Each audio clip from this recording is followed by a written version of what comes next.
Luke, first off, thanks, man. I really appreciate you being here. I'm Absolutely. really excited. How did you end up getting into, how did you decide to build a bag? Right? You've got silo bags, right? It's crew drop. Yep. Crew Drop One. My background is in promotional products and apparel, any type of decorated merchandise. So through that, do a lot of custom importing Yeah. and, anything from bar stools to apparel to bags, backpacks. And as became an ultra runner and just kind of realized that the issues that ultra runners and runners in general have for organizing gear and nutrition, specifically for as they prepare for races and during races, I just felt like that there wasn't anything on the market that really fit what I needed. And there were some options. I was aware of a few options, but not to the degree or to the design that I thought would make the most sense. And so I think the next step was just the confidence to know that I could manufacture something because I've been doing that for 10 to 15 years.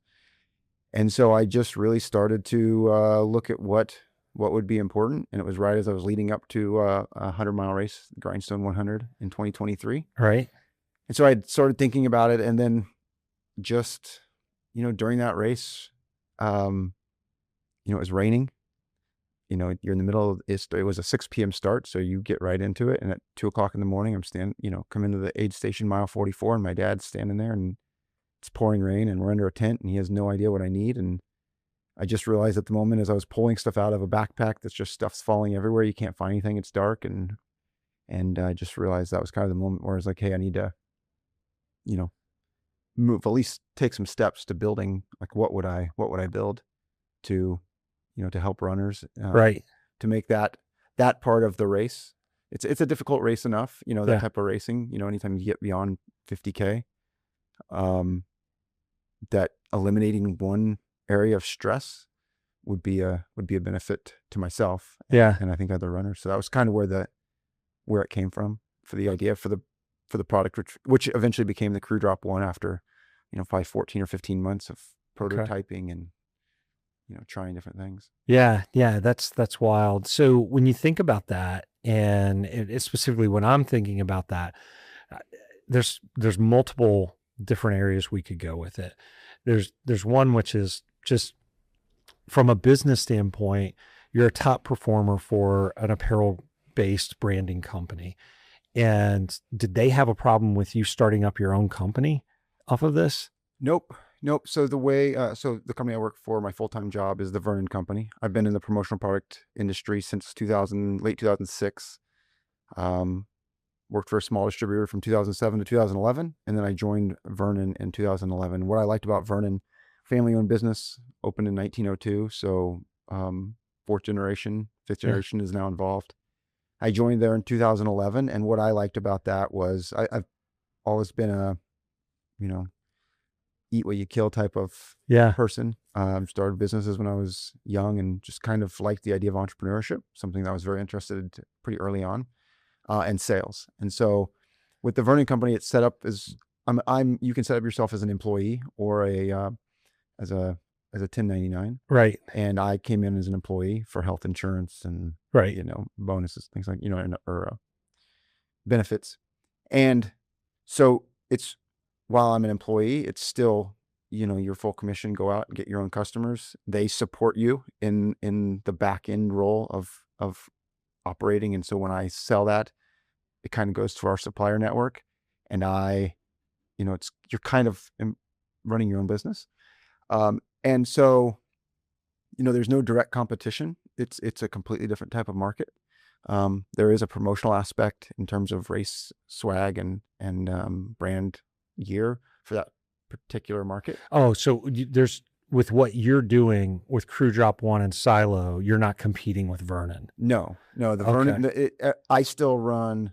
I'm still a high performer with the Vernon Company. Yeah. So I run anything that's not specifically silo related through the Vernon Company. And in fact, I still run, I'm actually a supplier to myself sometimes because I've already set a company up, like a Brooks is one of my customers, right? The shoe company. And So when I sell a Silo shoe bag light, because I just want to set up the billing and everything, I still run all that through Vernon. Silo is just the supplier to Vernon, and I have other Vernon reps that have sold the Silo Crew Drop one to different Okay. organizations. So we basically become a supplier to them. When I told them that I was starting to do this, it's kind of taken a life of its own.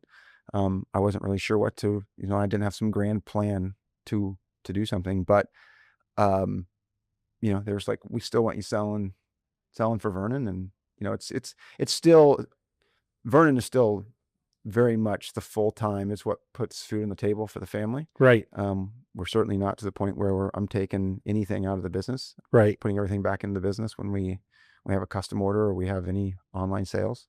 So yeah, it's not like I'm competing with Vernon. It is, in fact, I'm a supplier and work. Okay. And I've done, business for Vernon through leads that I've generated for Silo, Right. because I sell like race t-shirts. And so we did I did a sponsorship of the long haul 100 down in Florida. It's one of the only Western states qualifiers in Florida. I think it's the only one. Yeah. And so I mentioned to them after I had done, some business and sent them some stuff for their event, as a sponsor. I said, by the way, I sell t-shirts and race t-shirts and any type of branded merchandise that you might use. And they said, oh yeah, our t-shirt guy retired 2 years ago. And so now for their 11 events, I'm doing all their t-shirts. So, oh, really? And that all runs through Vernon. That is not something I'm going to try to set up and become my own distributor within the promotional product industry, because it's just not a Silo product. And so they've become very cohesive. And so I've continued to add business for Vernon, my Vernon business, through my relationships that I'm building with Silo. Okay. So that's great. Yeah. I think, I think Sally McCray was in that long haul 100. yes, she ran that this year. Yeah. So like in that type of relationship, I sent them our a stock design of our shoe bag light and trade for a sponsorship to then promote our Crew Drop one and our Roll Drop, which are our two core products, as well as we now have a product called the Dry Drop 10 liter. It's just a more standard dry bag, which is what I used as a drop bag up until I created that product. That was kind of what I had at aid stations. Yeah. So. Okay. No, that's awesome.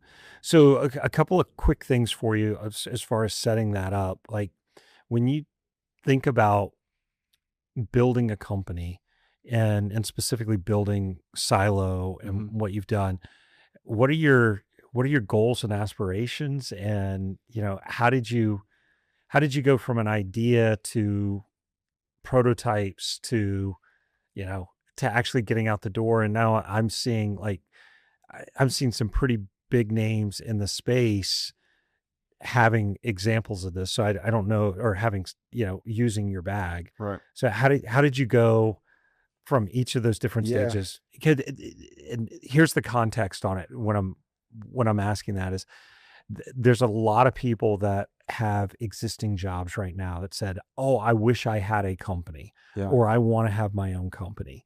And you're in the throes of it right now. You're in the thick of the early days, right? Where things are ugly and messy. Yeah. Right. Very. But they're also almost romantic from the outside looking in.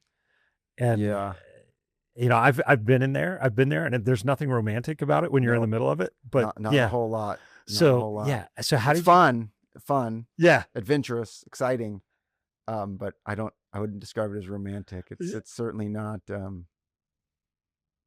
How did you go? All right. So how did you go from idea to concept, and then how did you go from concept to business? You hear horror stories about importing that you'll get an entire container, and it shows up, and the sample looked great, and the product wasn't what they expected it. And I'm for lack of a better term, bootstrapping it. It's my own money. I borrowed some money from some friends, but it's my wife and I are the 100% owners of the company at this point. And so I have an import partner that I have used through Vernon and those relationships. And I reached out to him. He was a collegiate swimmer, very talented, great at what he does. And in my sales job, my job is to make everybody's life easier that I work for. because I always say that nobody wants to buy promotional product. Like, nobody spends their full time buying promotional products. So it's my job to make their life easier so they can go off and do other responsibilities. And he does that for me on the import side. He has the relationships overseas, a lot of in China. And, obviously most import companies are also transitioning to other places. Our bags are now manufactured in Vietnam for the crew drop one and the roll drop. And so what I did is I relied on him. So we've worked together to design the bags. I kind of come up with the concepts. He kind of refines them, works with the factory to help me build them. And we went back and forth making changes. This works, this doesn't. We really like this venting system. Well, the venting system doesn't really work. It's probably not necessary. And so we ideated, did a bunch of different approaches, and got to a product that we were happy with. Was it perfect? Absolutely not. Because I don't think if you wait for the perfect product, the perfect build, then you'll never get to market. That's right. And so we would have been in September of 2024. We started receiving our inventory. Right after Grindstone, which was late 2023, I started listening to podcasts for direct-to-consumer podcasts. It was a world that I knew nothing about. I thought it would be a pretty easy switch because my background is finance, sales, and I sell a marketing product. What I found in the last 2 years is I am not a marketer. Okay. There is a very big difference between being a sales guy that sells a marketing product in a very specific niche category of marketing, and being someone who can do creative, run Facebook ads, do all these different things. I want to give you a hug right now, by the way. Why is that? Because I'm a marketer, and for my entire career, I've had salespeople and CXOs and GMs say, "Oh, I'm a marketer." I'm like, "Yeah, this is great." Varun, we have a really talented sales and a VP of sales and marketing. Right. And as I've done this, I think to myself, sales and marketing, I don't know how you can ever be a sales and marketing. Right. Oh, you're good. You're one or you're the other, and you can be a hybrid, but they're very different. You lead with one. Yeah, you're very different. Yeah. So I got into this, and I've over the last 3 years, 2.5 years, I guess, probably, I bet I've listened to, because I run a lot. Yeah. I travel. I walk the dog. Yeah. Drive. Not all I listen to, but a lot of it is direct-to-consumer podcasts about building that new thing. And for the longest time, I was going to do it because you listen to it. And if you're smart, you're like, oh, I can do this. Yeah. And one of my big core principles is being self-aware. And I quickly, as it came to September of 2024, and we were ready to go to market and be online, I'd built the website. I quickly got very nervous because I realized that knowing what to do and executing that are very different, very different. And I got very nervous. I was like, I've done all this work, but now I need help.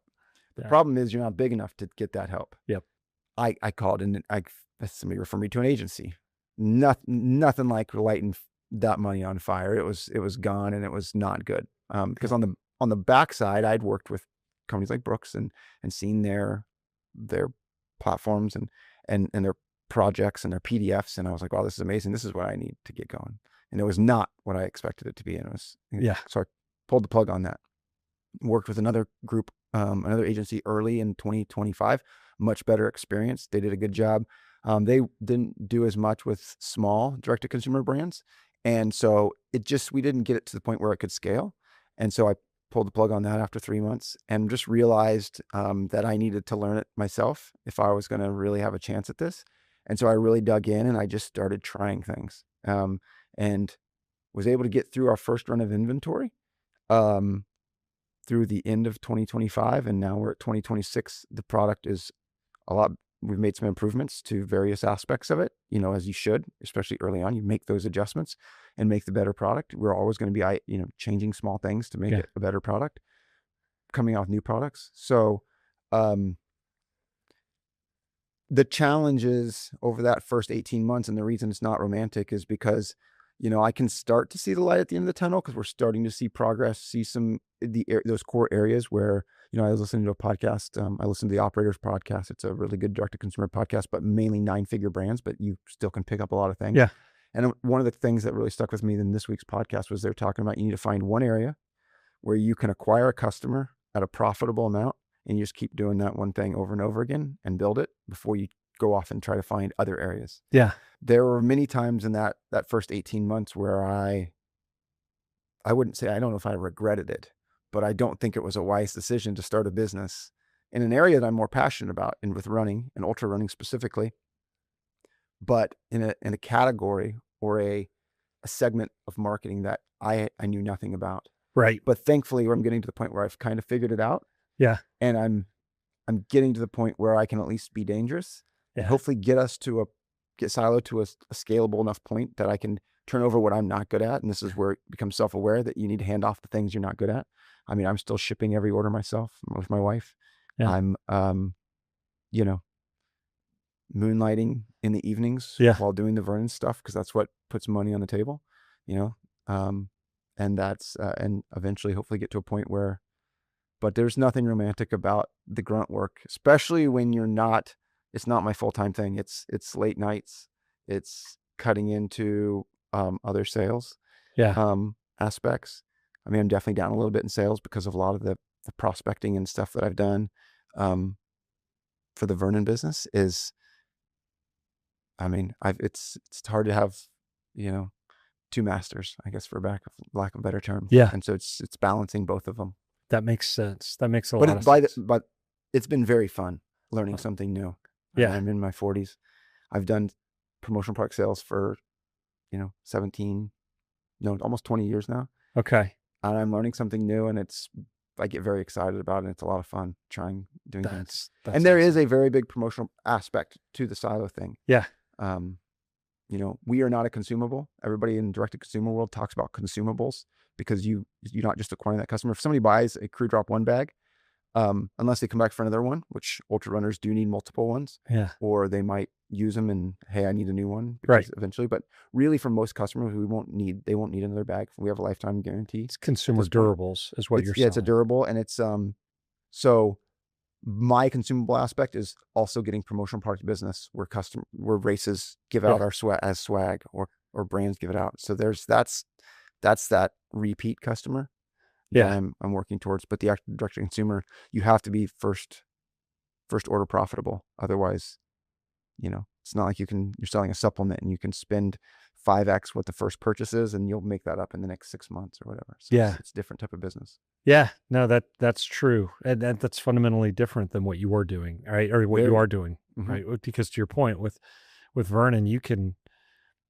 become profitable over time. Yeah. Right.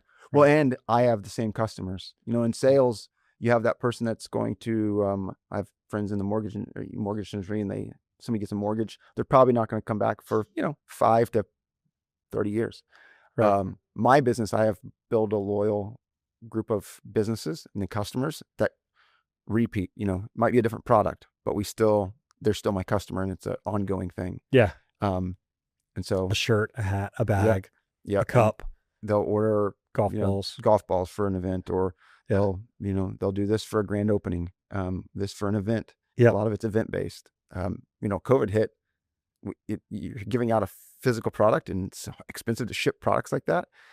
So that stopped a lot of the promotional product business because it was, it's in-person events, handing an item, that builds brand loyalty for brands. And so, I mean, real quick, I mean, one of the things though is you took a huge, maybe it's not a huge step, but you did. I think you took a huge step, right? You risked your money, you risked family and friends' money to try and. Well, I'm guaranteeing I'll pay my friends back, so it's really my money. But yeah, it's your money, right? But you got other people to put money on the line, and so it's at risk, right, by definition, and so you decided to take this risk, and that's starting to pay back now.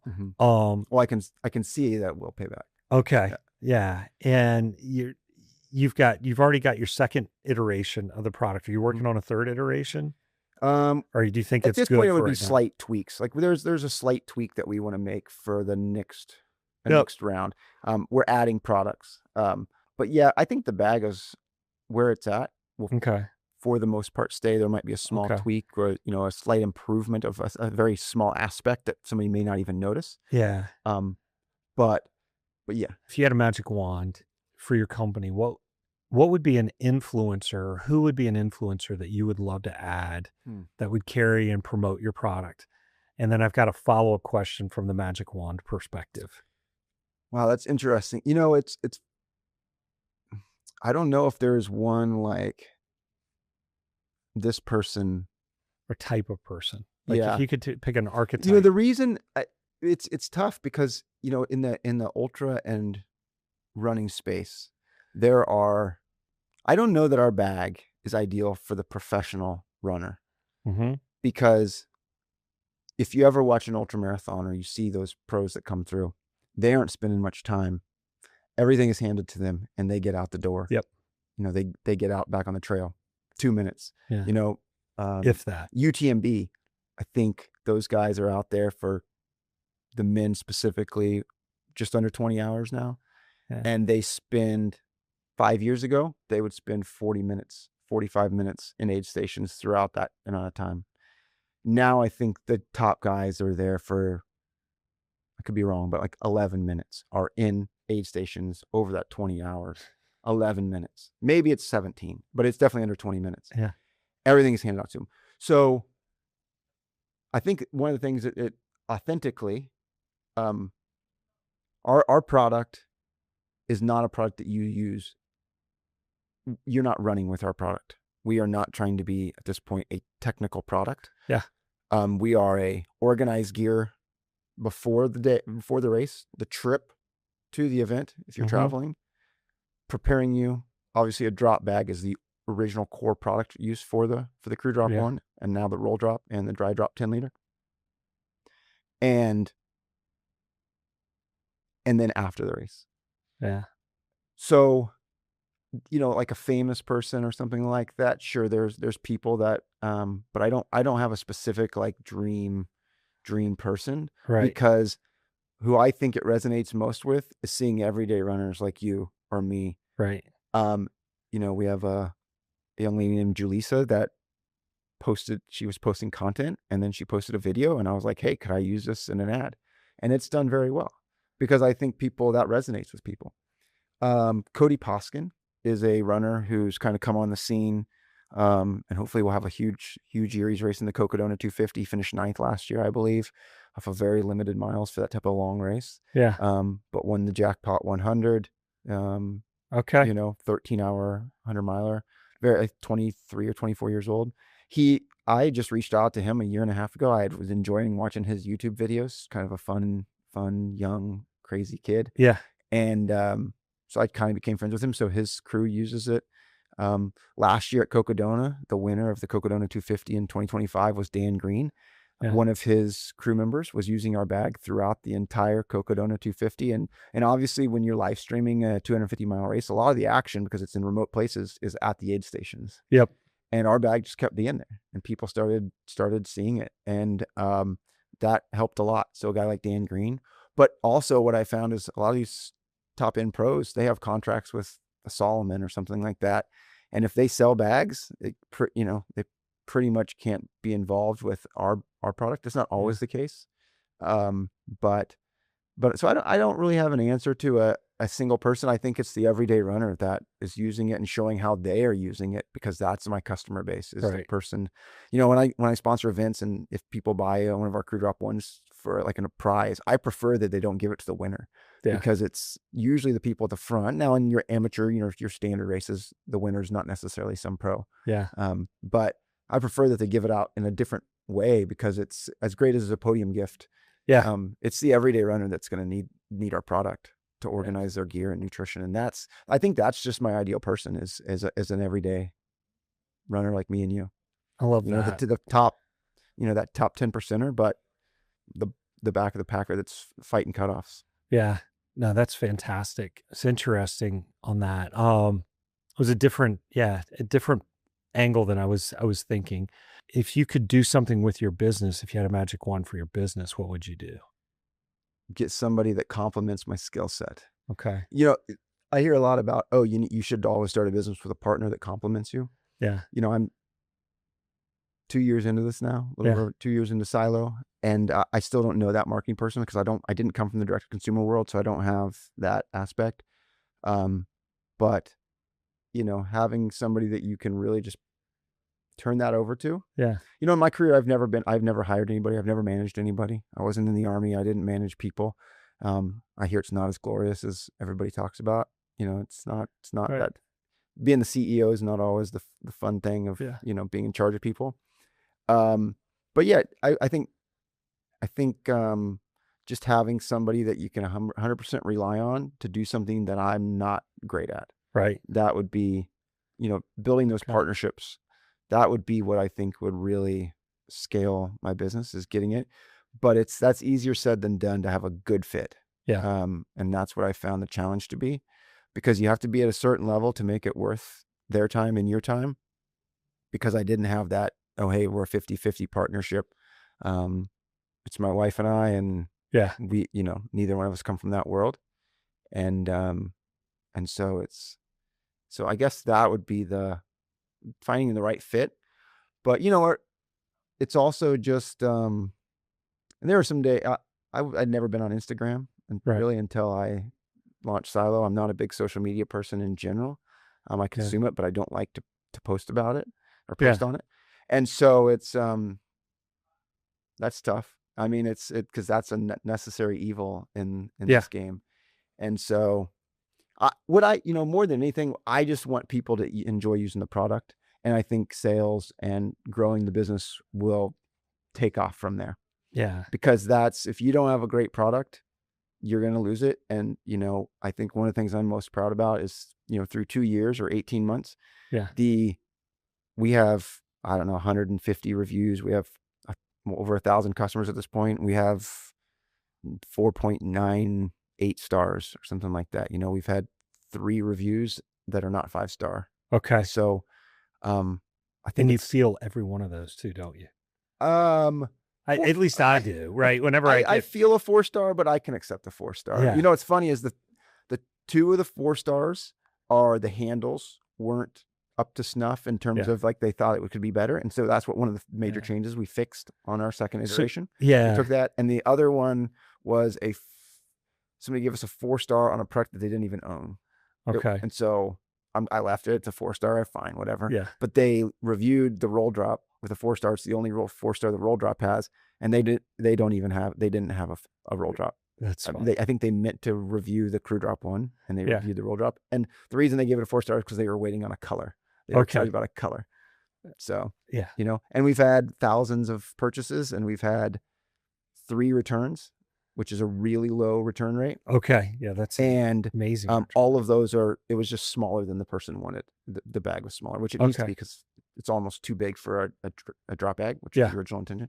So I feel really good about those things. I mean, that makes me very happy that the reviews we get from customers, the feedback I get is almost all positive. Right. And even the negatives are, hey, that's a legitimate, we need to improve the handles. Yeah. And so that's that.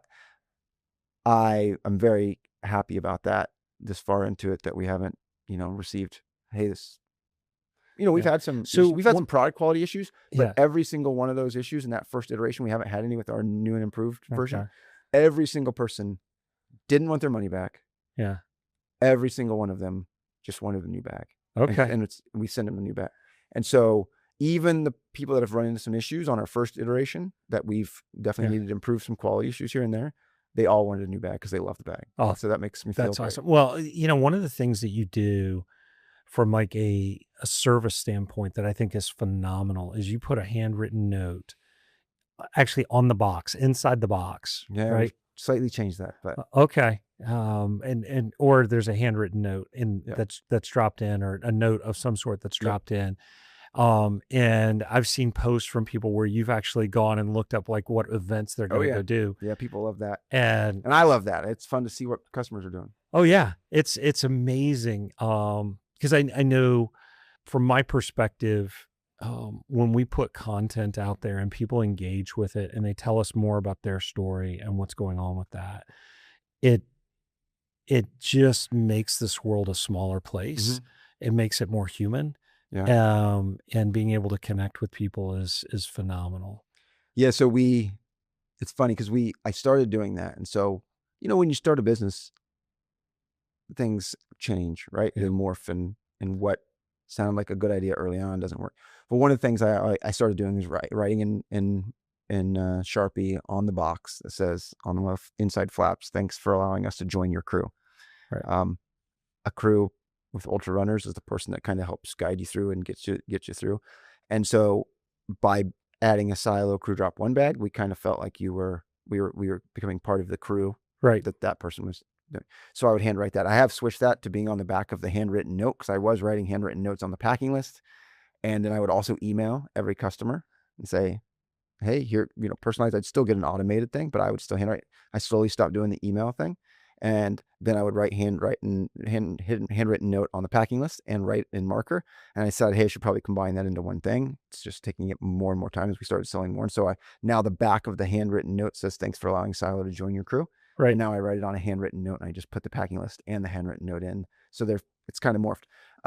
But Ultra Sign Up is a website where you can see what ultras or races that this person has done or is doing. And I would say it changes, but I would say 60 to 70% of our customers have an ultra sign up list. Yeah. They either they're brand new to it and they're going to do their first one, or they've done one. And so it is, I've had people order, I think 4 crew drop ones is the biggest single order we've had. Okay. Most are 1, some are 2 and 3. Yeah. And you always know when somebody orders 3 or 4 that they've got a 250-mile race coming up, or a 200-mile race coming up. Yeah. And sure enough, you get on Ultra Sign Up, Felix, Yeah. Hernandez, and put it in there. And Yeah. sure enough, the guy's got a 50K in 3 weeks, 100K in 16 weeks, and a 100-miler this fall. And there you can see the progress. This person's getting ready to lead up to their big A race in the fall. Right. And it's fun to then write on a handwritten note, "Good luck at the Wasatch 100 or some race, or the Rocky Raccoon 100."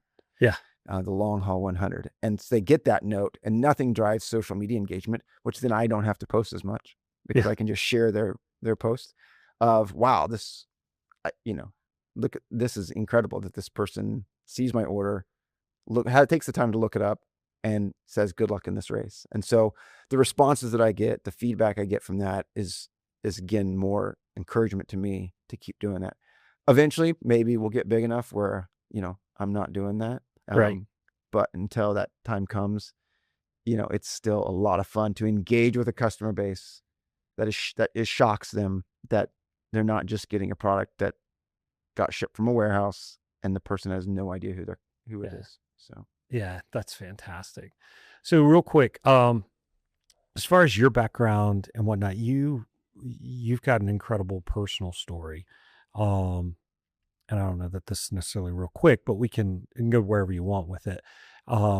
You grew up a track and field athlete, maybe a track athlete. Yeah. And I did throw the discus one time. Okay. My senior year. It was not pretty, but it was okay. fun. I asked an assistant coach if I could do it. My dad was my coach, and he was at a different meeting. I said, "Hey, Mark, Coach Lord, can I do the discus?" So one-time field eventer. Yeah, that's awesome.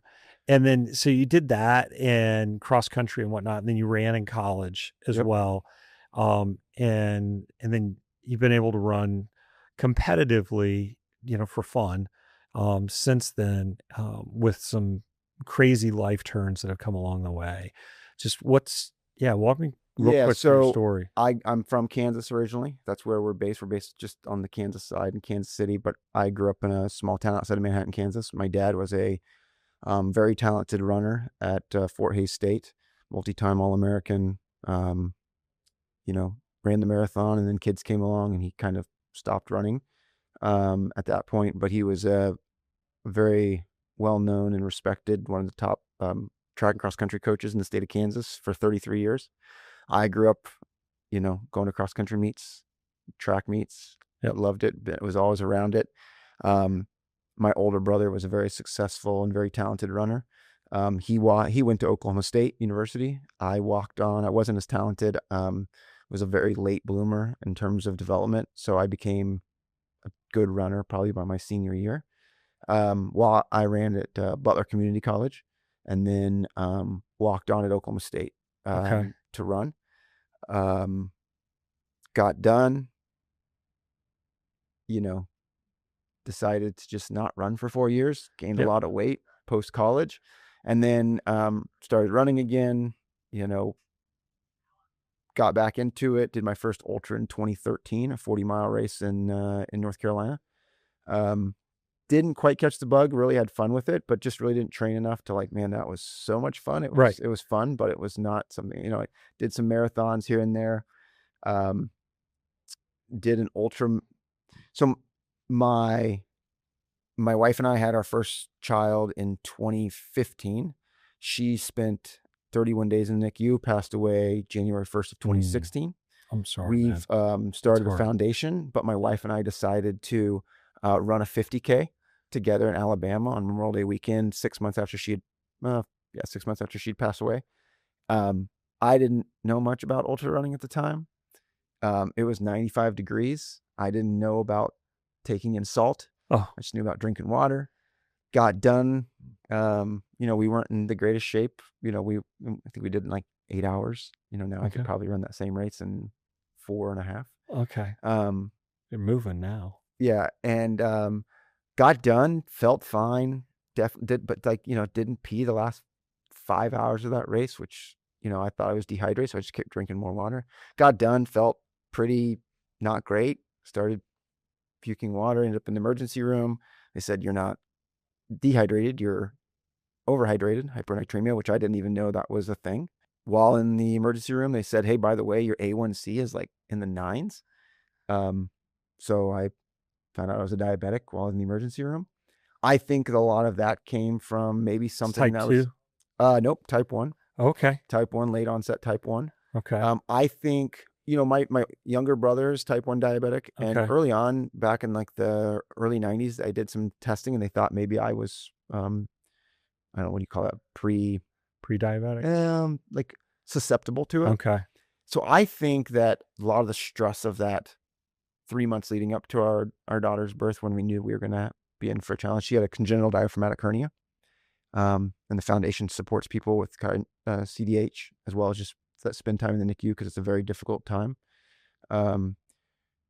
I think the stress of that and the post, time kind of kicked whatever, into gear and kind of pushed that to the surface in that 6 months. So I didn't have any symptoms that you would normally notice diabetes from.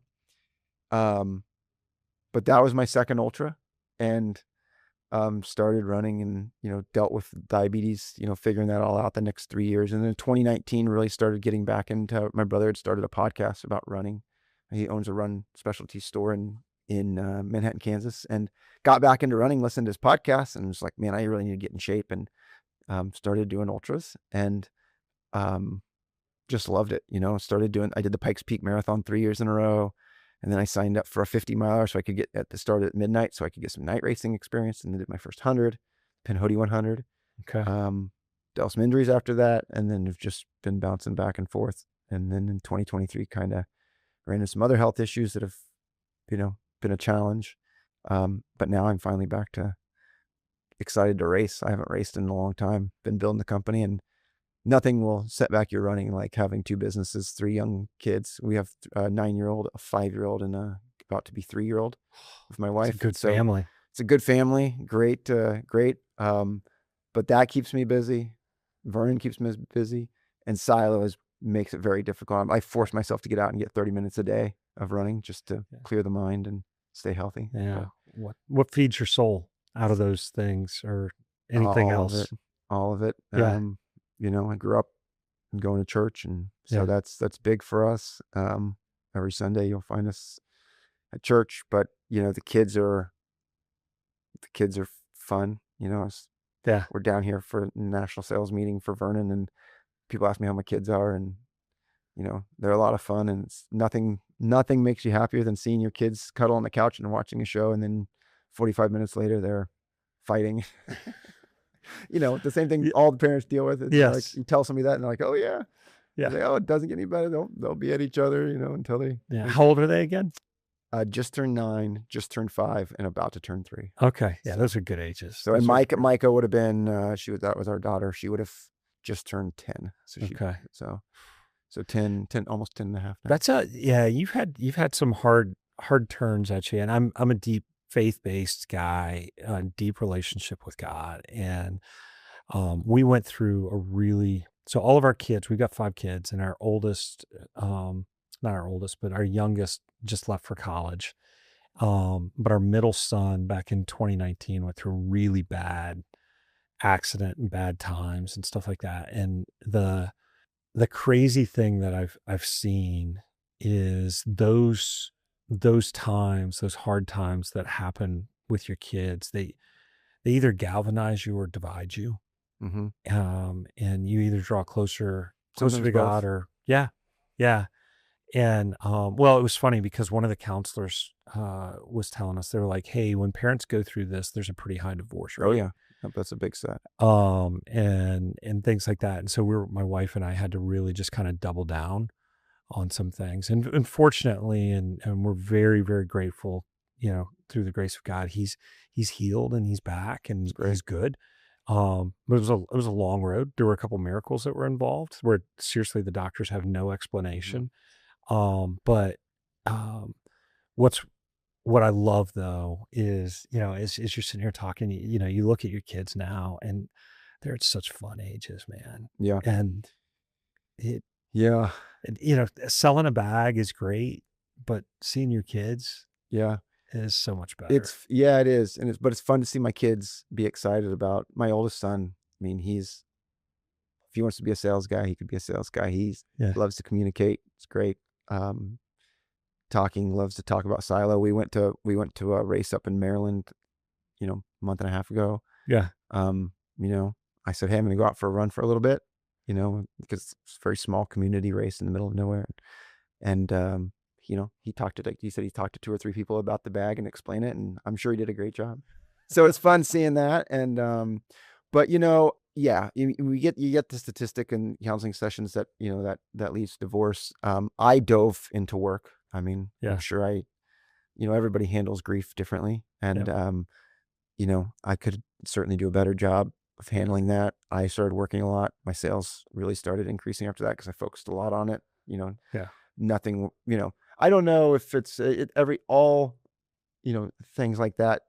Everybody handles it different.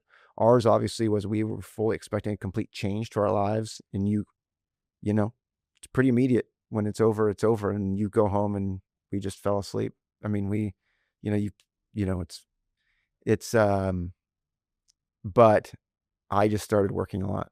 And, we still, um, went to counseling and things like that. And my wife handles things differently than I do. I'm sure I could handle it better, Yeah. in terms of communication. And, um, but I started working a lot. And, um, I sometimes I will say that, it's that people outside of like my parents, her parents, my siblings, her siblings, they don't care. It's not that people don't care. It's that everybody has their own problems. Yeah. Right. So, I've always been a big believer in, when I've gotten sick, with various things, um, like that's not anybody else's problem other than like direct family. Yeah. Um, and so it's small things that people have helped us with while we were in the hospital for that 31 days, Yeah. um, afterwards as well. Um, but the reality is, outside of your core family, everybody has their own problems. Yeah. Because sure, we had a daughter pass away, but you know what? A week later, somebody else had a problem with their kid at school, and that's their world. And that's so Yeah. the world moves on, and your life is still just there. And um, you gotta, the world doesn't stop. The life doesn't stop, even though you might want it to. Yeah. So it's one of those things you just got to keep moving forward. There's And it's just, people care a lot. I mean, there's a lot of people that, took great care of us.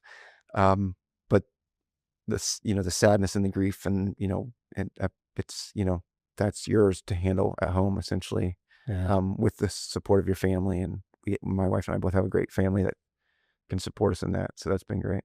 And, Yeah. and great friends that have helped us along the way. Yeah. Yeah. That's it is hard, and it's tragic, and we do need to be able to process through that. And there's a great poem called like "When the Clock Stopped," that talks about, and I forget who the author is. My wife has referred to it because we just went through something through some extended family, some pretty hard stuff, and she pulled that out, and it just talks about when your world stops Yeah. in Yeah. that moment, and there's you got to recognize that, and you've got to deal with it, and you got to process through it. So yeah, it's amazing. And then you got back into trail running, all right, with Yep. all of this. And so what's next for you? On the running side. Yeah, on the running side. Let's lighten No. the mood, right? That kind of heavy Yeah, what real I'm fast. excited about, Yeah. it's funny because I love running the trails. I love getting into mountains. I love races that are challenging. Yeah. There's a lot. It's all about finding the time and making it a priority to run and Yeah. get to the point where I can race. In a dream world, I would, I qualified for the Boston Marathon back in 2024, but then I got sick with some other stuff that just prevented me from training and running. Yeah. And so I didn't get a race in 2024, 20, maybe it was 20, maybe I qualified in 2024 to race 2025. I don't know. Yeah. Anyway, I think it was no, I qualified in 2023, in April of 2023 to race in April of 2024. And I wasn't able to do that. So I'd like to get back, qualify for Boston, and never run another marathon again. Okay. Don't really enjoy it. But then I also would like to run a fast 100-miler. Okay. Run a fast 50-miler in that, and then just spend a lot of time running trails in the mountains because that's what I really enjoy. I really enjoy just going out and running easy. I'm not a huge fan of. Which mountains do you prefer? I mean, I've run two of my races. One is my 200-milers are both on the East Coast in the Appalachians. Well, Okay. Alabama was more in the, I don't Okay. call that the Appalachians, probably Yeah. not. But I would like to get out and do some mountain running in Colorado, and Yeah. but we spent 6 years in Nashville in Tennessee, so I enjoy Okay. that area. And then eventually get over to the Alps. Oh yeah. That would run be there. wild. So I think one of my dream races. Well, I'd love to run UTMB, but then also Tour de France would be a fun one. But that would be more. I'd like to run that with my older brother, and he loves to go out. He climbs all the 14ers. Okay. So I think that would be a good one, not to really race it, but just to get out there for 3 or 4 days. And Yeah. but that's a 5-day race, and so I need my kids to get a little bit older before I spend the time to go over there and do that. So, Yeah, that's great. But I also just love, to keep building Silo, and be in the community of ultra running, and eventually obviously grow Silo to it's beyond its roots of ultra running and trail, and getting into road running and So real quick, if folks want to get in touch with you about Silo and they're interested in knowing more, right? And just to level set with folks, I mean, the way you and I met was through this bag. Yeah, you And became a customer. You bought the bag. Through the website. Yeah, and fell in love with it, and then realized, that you weren't a behemoth company, right? But it was a small business, and I love supporting small business, and I love the story of the startup, right? Because there's just a grittiness that's there, and it's an ability to do things the right way, right? With the values that you want to. The way you want, when I say the values in that situation, what I mean is specifically serve customers the way you want to serve customers. Yeah. And I love what you've done there. So if people want to get in touch with you, what's the best way to do that? Yeah. The website is gowithsilo.com. Okay. I think the easiest email is just sales@gowithsilo.com. Kind of that still comes to me. Yeah. But that's just a little easier than my personal email address because of sales@gowithsilo.com. That's where we do custom orders for races. It's a great packet pickup bag. The website is where you can buy the direct-to-consumer stuff, and then you reached out and said, hey, I'd like to do these as like a gift with the Crew Drop One. We do patches for custom patches. We can also, at the right quantities, can do custom overseas, custom colors, custom, everything. So that's the best way to find Silo. Otherwise I'm on LinkedIn, Luke Sigle. So, but yeah, it's that's the best way. Is if makes a great gym bag. It does The roll, actually. So that is actually something we didn't talk about, and I started to go down that road. The gifts that we gave out, 9 out of 10 of those people are using it as a gym bag Yep. and swear by it. Yep. Last year we found a pretty nice niche in golf tournament giveaways. Yep. Golf tournaments have a little bit higher dollar spend for their gifts. Yeah. And it's just a great bag to go from work, Yeah, to play, or to yeah, to running, and then from running back to home. And so okay. it's a great golf tournament swag gift. It's our roll drop is great for all runners, not just your ultra people who, I like to say that the crew drop 1 is for race day, and the roll drop is a runner's everyday carry, or race day and every day. Yeah, And both are great for gym and travel. As a combo, they integrate together. And so it's in the business side, you gotta have a niche and a target, and our target is ultra runners. That's what the product is built for. yeah, And then we hope to expand from there and grow the business beyond that. yeah, Always focusing on runners and athletes who like to move. yeah. And that's It, kind of it was interesting because I did talk to some of our customers that we'd given the bag to, and I got it was interesting because I got different perspectives from them on like how they used it and what they would change about it. Mm-hmm. And I believe, so I was in product development for a long time, and I know you're at a point of diminishing returns when you get contradictory guidance. Mm-hmm. And I got a lot of contradictory Really? guidance. Yes. People were like, oh, I wish it had 2 handles on the side like a traditional gym bag. And the other people were Backpack like, straps are the biggest ones we backpack Yeah. straps was one. And then the other feedback was, I'm so glad it doesn't have those 2 handles on the side because it fits in my locker this way and it doesn't get caught up on this, this, and this. I was like, okay. So because of when you start getting contradictory feedback, you've gotten into. Well, so the backpack straps, there's a specific reason, because that's the number one response that we get is, hey, I wish I had backpack straps. Yeah. And we are developing a backpack. Yeah. Maybe 2026 in times for holidays. And we're also developing a larger version of the crew drop 1 that will have backpack straps. Both will be backpack straps. The reason we didn't add you should call me on that one, by the way. Okay, keep going. The reason we didn't add the backpack straps is because the way the bag is built, it was for ultra running, and it was to quickly access the 9 side pockets around the outside or inside perimeter of the bag. Yeah. And those are elastic. And so when you put the backpack strap, if you were to wear it like a backpack, all of the stuff packed in those 9 elastic pockets would fall out. And so that is why we didn't do it. We wanted it to be a traditional duffel. We also wanted it to be small enough that it could be a crew and a drop bag at races. And if you get too much beyond that and backpacks, you don't really need it for that function. Right. But that is why. But then we've had so many requests like, hey, I wish I could wear it as a backpack. So we're developing a backpack that will be a traditional backpack with most of the same features, but reimagined as a backpack. Yeah. And then the larger version of the crew drop 1 will be backpacks, backpack straps. The pockets, the inside perimeter will still be there because that's one of the defining features and one of the great things about the Silo product, as well as the shoe compartment that separates your dirty and wet gear from the rest of the bag. But those 9 pockets will all be zippered. Oh, so that's when the backpack straps make sense, but you won't have as quick of access to it. And so there was a reason for that. That is the biggest request we get is, hey, I wish I had backpack straps. But again, we also get it like, hey, I wanted to use it as a duffel. A duffel and a backpack are very different. That you can collide those 2 worlds. Yeah. And but that's the reason why it's not there. But you're right. I mean, I heard this thing a couple months ago. I don't know how it was, but it was somebody that said that if you're in business, you're always going to get should on. Yeah. And the play on words, and you should have done this and you should have done that. But you can only do so much. Yeah. And I just thought the way it was, you're gonna get should on. Yeah. is a great way to look at it. And there's always something that you can change. And as we develop as a company and add more products, we will hopefully solve those issues that people want. Yeah. And develop products that people want to buy.